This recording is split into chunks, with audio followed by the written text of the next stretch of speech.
তুই কি আর হাজবেন্ড রে? না পাইছি সুখ, না মিটাইছি শখ। পারস নাই তো, এখন পঙ্গু হয়ে তুই আমার কি শখ মিটাবি? প্রবাস থেকে আসছস কেন তুই? তোর মুখ তো আমি দেখতে চাই না। কি বললা তুমি? এই তুই আমার কি ডিভোর্স দিবি? উল্টা তোরে আমি ডিভোর্স দিই। বিদেশ থেকে টাকা পাঠাইছি আর বৈশা বৈশা খাইয়া জিব্বার মধ্যে তেল হয়ে গেছে না? করিস না। তোরে আমি ডিভোর্স দেবো। তোরে ডিভোর্স দিয়ে তারপর যাবো এখান থেকে। বিদেশ থেকে আসলে কারোর জন্য তেমন কিছু আনতে পারি নাই, তবে তোমার জন্য নিয়ে এসেছি শাড়ি আর গয়না। ইচ্ছা ছিল আর অনেক কিছু আনার, ইচ্ছা থাকা সত্ত্বেও আনতে পারি নাই। দেখো তো পছন্দ হয় কিনা।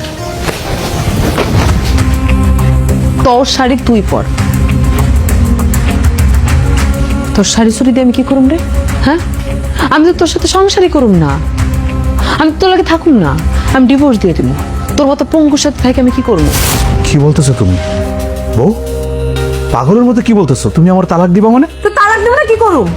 বিয়ের পর আমি কি পাইছি? বিয়া কইরা তুই আমার এই বাড়িতে ফারাই হয়ে গেছিস গা। তারপরে এখন আসছিস আবার পঙ্গু হয়ে। না পাইছি সুখ, না মিটাইছি শখ। এখন পঙ্গু হয়ে তুই আমার কি শখ মিটাবি? হ্যাঁ, কি বলতেছো? আচ্ছা, দুনিয়াতে খালি আমি একটাই পঙ্গু, আর কেউ পঙ্গু না? পঙ্গু মানুষ রোজগার করে না? কিছু না কিছু তো করে নাকি? দেখো তুমি চিন্তা করো না, আমিও একটা কাজের ব্যবস্থা করবো। যদি না পারি দরকার হলে ভিক্ষা করে সংসার চালাবো। তোর যে অবস্থা, তোর তো ভিক্ষা করার ছাড়া কোনো উপায় নাই। ভিক্ষাই তো করা লাগবো। তোর কি মনে হয় তোর মতো ভিক্ষুকের সাথে আমি যে প্রস্থাপন করু? শোন, এলাকার সবাই আমারে সম্মান করে, আমি ভিক্ষুকের সাথে থাইকা অসম্মান নিতে চাই না। কি বলতেছো? আমি তোমার হাজবেন্ড। হাজবেন্ড না চাই। এই তুই কি আর হাজবেন্ড রে? তুই বউয়ের কোনোদিন সকাল রাত মিটাইতে পারছস? পারস নাই তো।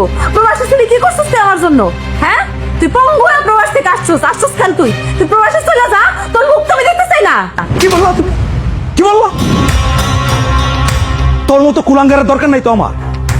এই তুই আমার কি ডিভোর্স দিবি? উল্টা তোরে আমি ডিভোর্স দিবি।